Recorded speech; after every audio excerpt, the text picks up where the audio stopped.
Actually, really, I'll be talking on social innovation and social impact measurement. I'll be presenting and, of course, recognizing the contributions on this paper from Kate and Effie as well.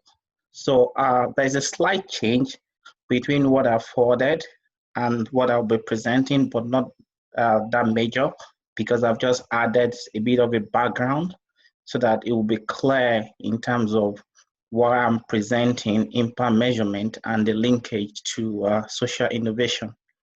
So a bit of a background. The research is actually in three parts. The first part is on social innovation, which everybody has talked extensively about. The second part is on impact measurement. And the third part is on impact investing for social enterprises. These three are actually linked together, but for this presentation, really, I'll focus on the social impact measurement.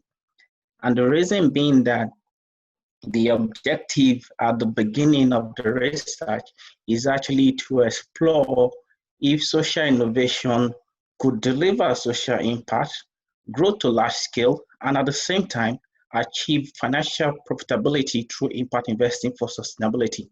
So you could see that is an interplay of identifying those social innovation that are actually enterprising.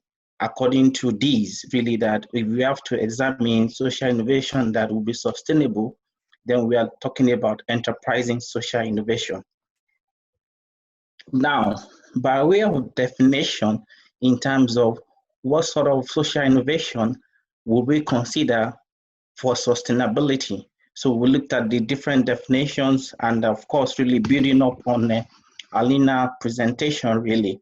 That's why I forwarded the definition of social innovation that has been incorporated here, which is innovation that is designed to provide solutions to systemic social and environmental issues, which some scholars have already classified as grand challenges.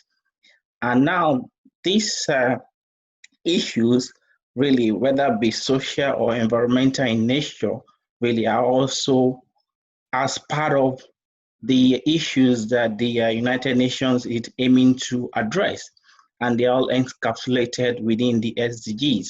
And as you're quite aware, the SDGs comprises of 17 goals and with specific targets in which all organizations, be it social enterprises or commercial enterprises, are meant to achieve sustainability.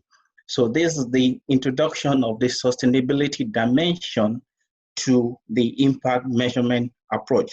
So then the question then really is that for social enterprises to be able to demonstrate value, they need to show in terms of how they measure impact.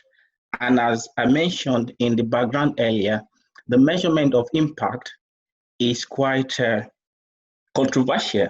There is no agreed methodology, there is no agreed tools or framework in which how to measure the impact of social innovation. So going forward, really, you will see a bit of interchanging between social innovation and social enterprise. In the detailed paper, really, the organization that is adopting social innovation is considered a social enterprise.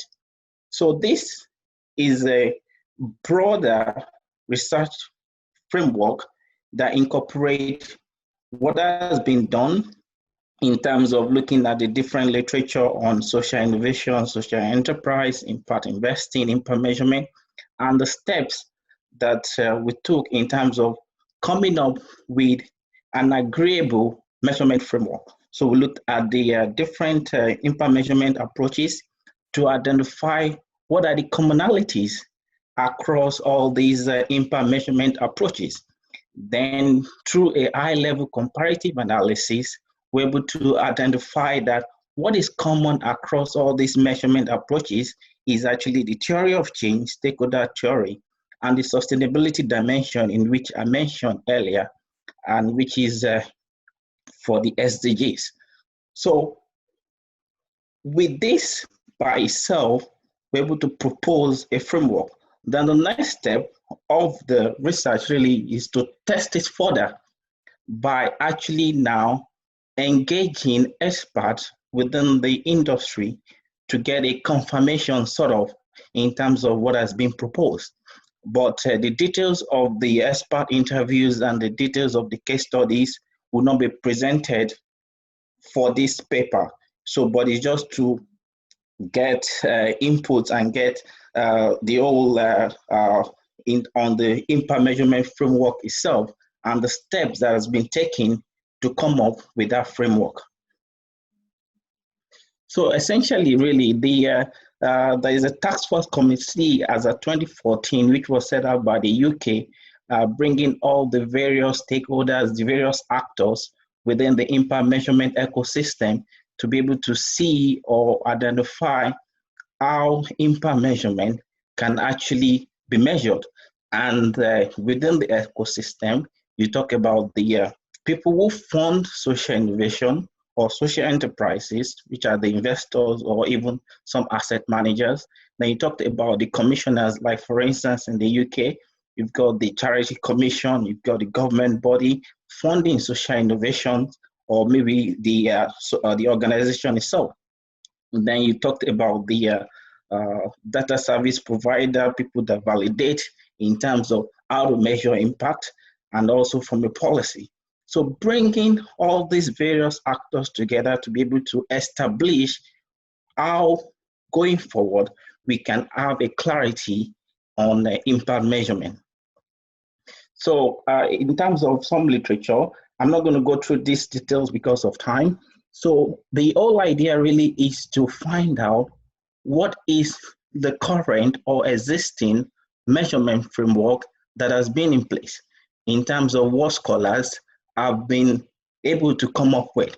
So we're looking at the works of Ibrahim and Reagan 2010 in terms of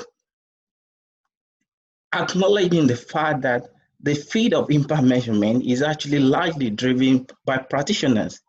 Limited input from academics in terms of to test the rigor of the various measurement framework that is out there. And in addition, building upon the works of Nichols actually provided some kind of epistemology approach in terms of measurement. So he proposed three perspectives: the positivist, critical theories, and interpretative.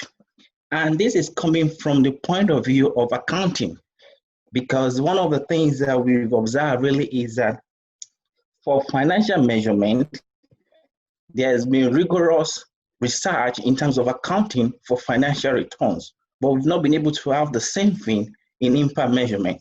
So for instance, within the Nichols framework on the concept of positivities, we look at measurement as revealing the truth, which is based on fact, using the example of the audited account. But we cannot say the same thing for impact measurement. So we're also looking at it from a critical theorist point of view, seeing measurement from a point of power dynamics. Who exact power influence what is going to be measured, which is also looking at participatory methods. And the other perspective really is interpretive, which is seeing impact measurement as dialogue. So that means measurement acts as a symbolic mediator for discussion between the organization and the various stakeholders. So taking this insight and building this further with the work of Ibrahim and mapping these two together, the research focused on adopting the interpretive approach to measurement, which is looking at what to measure in terms of materiality, why measure in terms of the strategy, and when to measure. So combining this, we now use this same insight to do a comparative analysis of the various impact measurement approaches that are out there to see what exactly is common across all these measurement approach.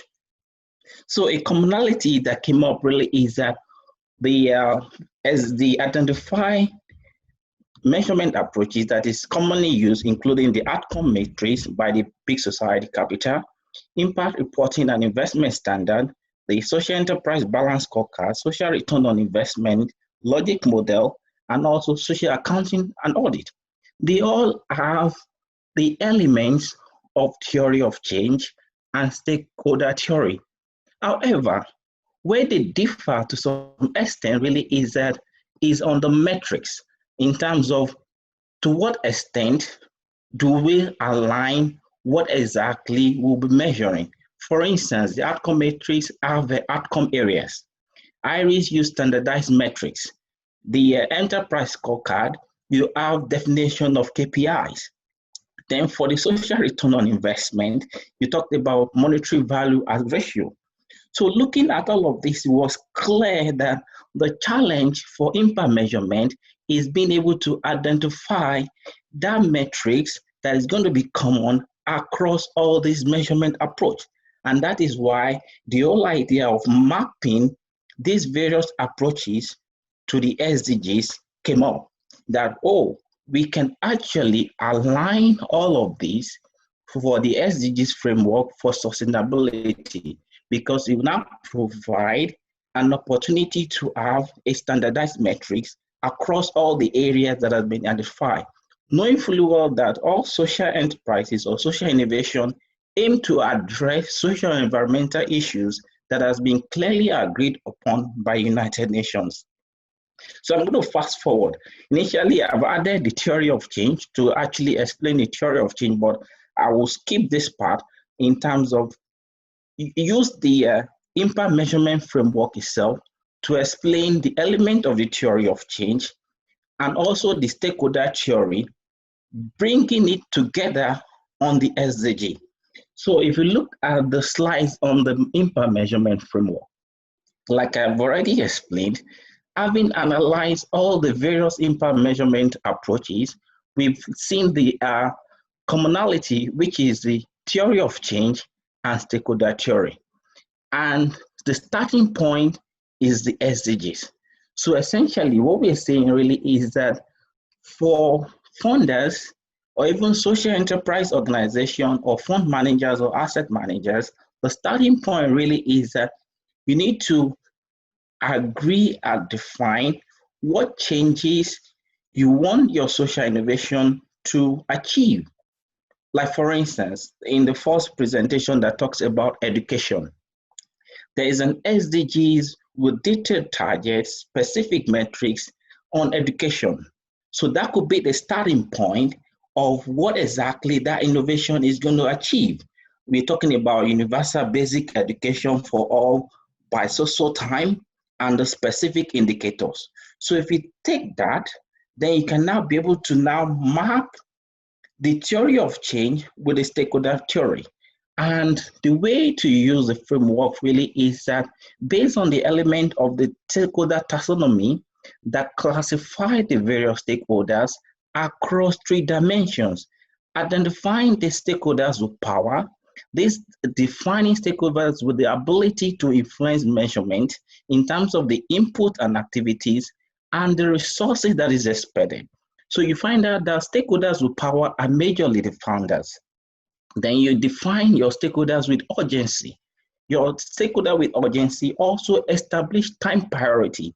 It could also include your funders, include the resources that you need to deliver on the social innovation that the organization wants to implement. And the third dimension, which is critical, but most of the time really, which is also not being considered in impact measurement, are the stakeholders that have a form of legitimacy. And these are sometimes the beneficiaries of the societal perspective in which their action on the organization really also could be determinant. Because sometimes really we might come up with a social innovation to make changes, but that innovation in terms of the people is going to impact at the beneficiary level, are we taking their perspective into consideration? So that is also critical. So as you can now see, once all the various stakeholders have been identified, and based on the theory of change, which I explained earlier, got input, activities, output, outcome, and impact, then you now define how each of these stakeholders will determine what kind of inputs that you require, what specific actions or activities will need to be taken to realize the output and also on the outcome. For instance, if you look at the arrow point of view, you can see that the stakeholder that have been defined as the power stakeholder has the power to determine all the key elements of the theory of change. So it's very important from the onset to have this in mind. And in addition, stakeholders with urgency have influence on the kind of activities and inputs that will go in actually being able to measure outcome and impact. Because the whole idea really is that we need to move impact measurement away from just output to outcome and impact. And then we can now be able to map it to the SDGs. So with this framework, it doesn't matter any kind of tool that is currently being used, a social enterprise or a social innovator can take this right now and be able to design or agree in kind of the impact is going to be able to achieve in order to attract the much needed fund to scale up the innovation or to scale up the social enterprise. Now, the next part of the research, which I'm probably talking about briefly if I still have time, is the whole concept of impact investing. While we've linked social innovation to social impact measurement and to impact investing, because without impact measurement, we can't have impact investing. Impact investing is the ability to provide financial capital to social enterprises or social innovation with the expectation that there is a measurable social and environmental impact in addition to financial returns. So once we've been able to solve the issue of impact measurement, then it's easier to get investors to invest to scale up social enterprises. So I think I will stop right there. The other steps that we've done really in the research really is that based on after doing the analysis, we went further to do an expert interview to reconfirm the outcome of the impact measurement. So this was done with 25 leading experts within the industry that are pioneers across the UK, the US, even in Nigeria, Brazil.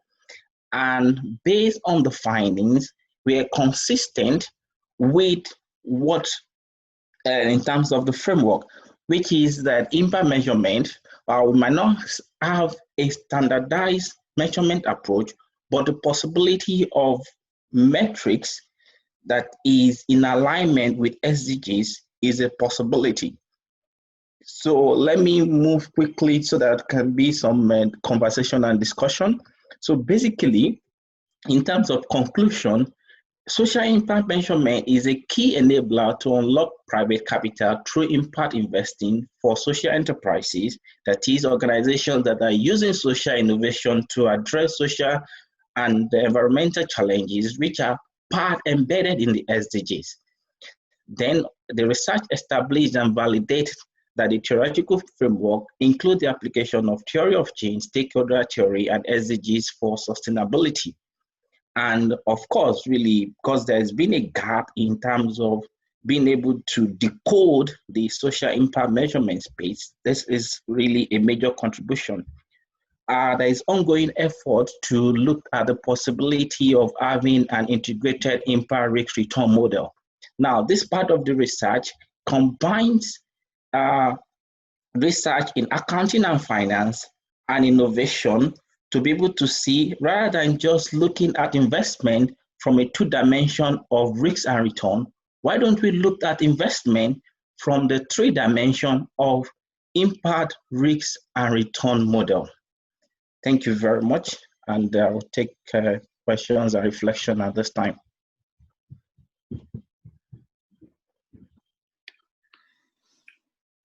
Okay, Effie? Yeah, I think it's Dimi's response right now. Okay. Well, thank you very much for. Can you hear me properly? Yeah. Okay, brilliant. So, thank you very much for asking me to respond to this paper. Well, I am assuming that this is going to be a paper to be submitted to a journal.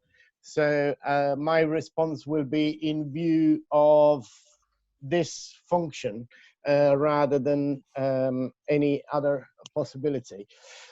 So what I'm saying, what I would like to say is that this is a monumental task that is being compressed in 23 pages, including references, and the presentation shows that this compression rate is a little bit,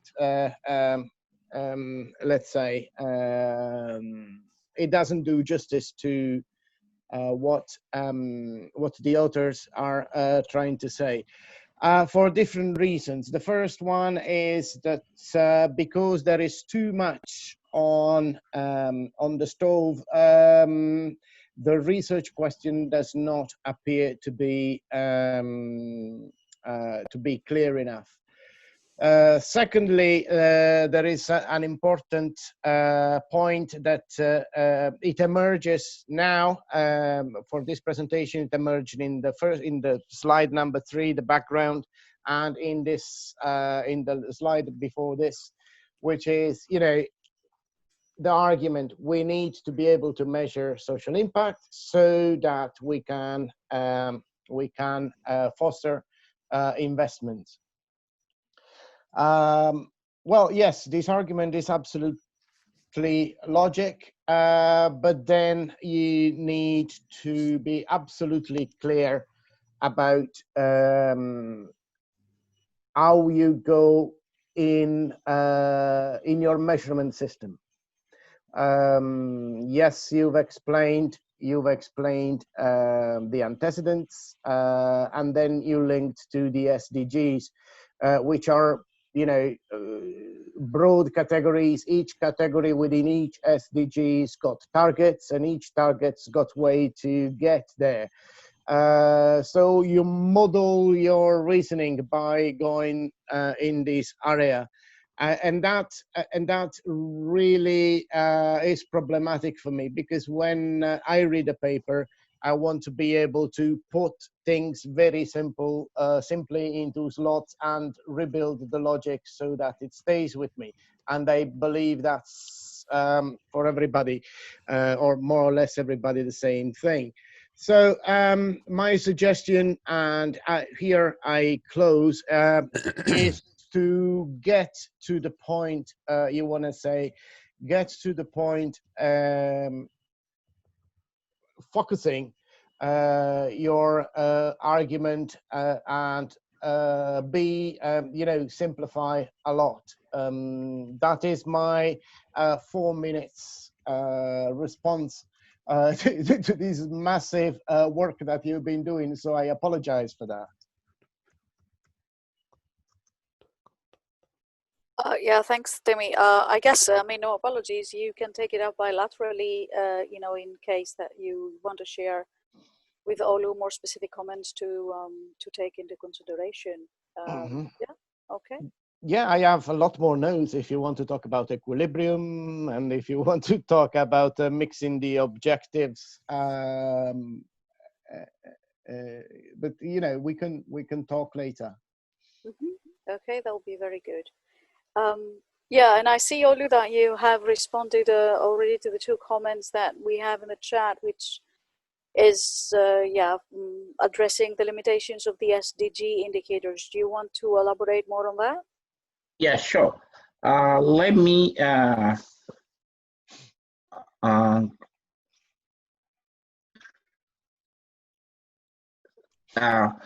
if we go back to the first slide, sorry, I was trying to time myself, so I spoke quickly in terms of the first, the slide number 4. I think this should be in everybody's copy. The aim, really, looking at the background of the research, is actually a link to sustainability, in the sense that we see a scenario in which commercial enterprises are creating economic value. And in recent times, we have ESG investing, we have people moving towards becoming socially responsible, doing well and doing good. And there's a paper by I'm trying to remember the paper right now.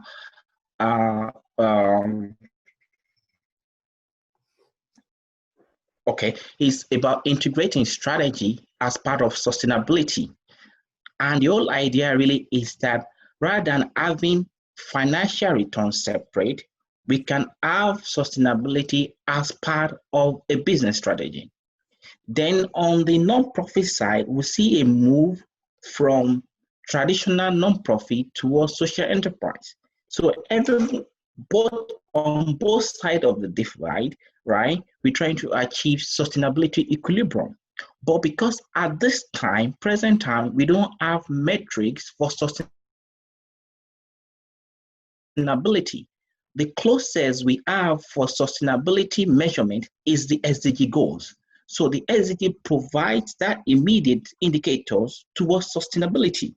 And there are already ongoing effort right now to design sustainability metrics out of the SDGs. For instance, on the IRIS, that's the impact measurement and return on investment standard that I mentioned, there is ongoing effort to come up with suitable sustainability metrics that will be useful for both social enterprises and mainstream enterprises. I hope that we provide the response to that answer. Well, I guess, Hello? Yeah, hello?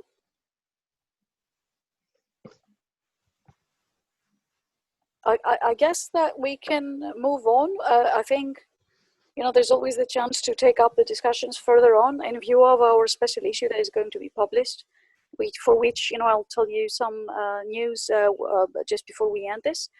I think that if Olu wants to stop sharing, then we can give the floor to Jürgen,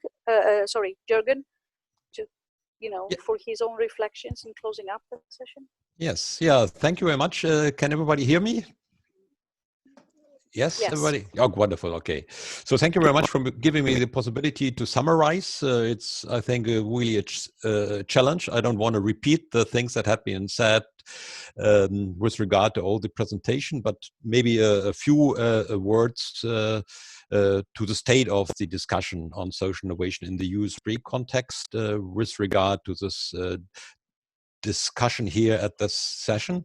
And I think that we can see progress that had been made. I think we have in the last 5 or 6 years sessions and tracks on the Eu-SPRI conferences with the concept of social innovation, thanks to Effie and Dimitri for organizing them and for all who participate in them. And we see that there has also been a lot of theoretical progress been made. And we now have heard that there were a lot of different definitions of social innovation.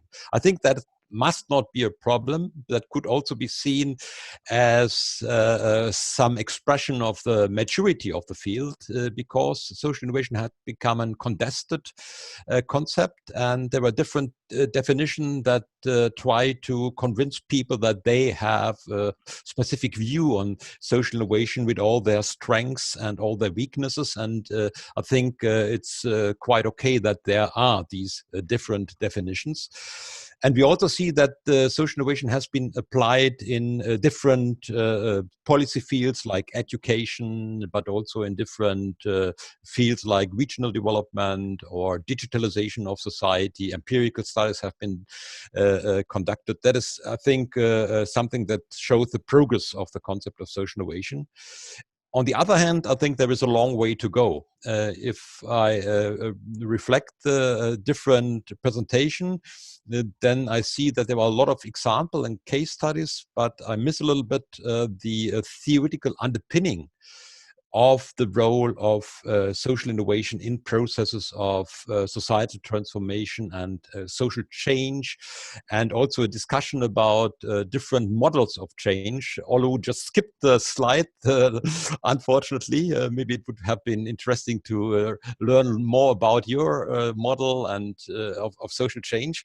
But I think that we have to go beyond the traditional models of social change that are very strongly connected to sustainable, SDS, socio-technical system change, and maybe try to understand what could be the specific model of change that is suitable for social innovation. Klaus Schuch made a few remarks on the definition of the Eu-SPRI project, but also Bruno Pel is here. The Transit project has really a lot of work done to understand the role of social innovation and transformative in transition processes, the role of social innovation to change the dominant institutions. And I think that would have been also a very important topic for that session. A second point that I missed a little bit, because it's a Eu-SPRI community, and Eu-SPRI is about innovation policy. The German parliament on Friday has just passed a resolution that called the German government to develop a comprehensive concept to promote social innovation that includes impact measurement, that includes also infrastructures and resources, and that includes also, and that is what I really missed, the role of university and research institutes.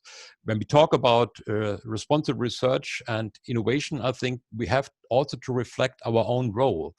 And I think it's not only about taking up a new topic, the topic of social innovation, and make it to an object of research, but also to think about our role to promote social innovation and to work together with stakeholders and civil society. And that also, I would say, would include to think about new research concepts. Yesterday in the General Assembly, Susanna Boros talked about action research, for example. That is a research concept that allow us to work together with partners from civil societies, with practitioners from the beginning. And I think that would have been a very important point, or should be a very important point in the discussion within the next Eu-SPRI context. So that brings me to the end of my short reflection about the session. I would say that we should continue this discussion here in the Eu-SPRI context, maybe intensify it. I sometimes have the impression that we are still a marginal topic in the Eu-SPRI context, but that may change also within the next years. And I think also we should develop discussion forums across the different research communities. Alina spoke about the problems of the social innovation community to see what has already been developed in the innovation community, but it's also, I think, a problem that the innovation community doesn't take a closer look to that what is discussed in the social innovation communities. And I think that would be a very important point to bring together the different scientific research committees, communities, like the social innovation community, the sustainable transition community, also the things that Johan Scott and Ed Steinmüller develop. I think that would be a very important point to think about discussion and research across the different communities. That would be a short summarizing the discussion at the end of this.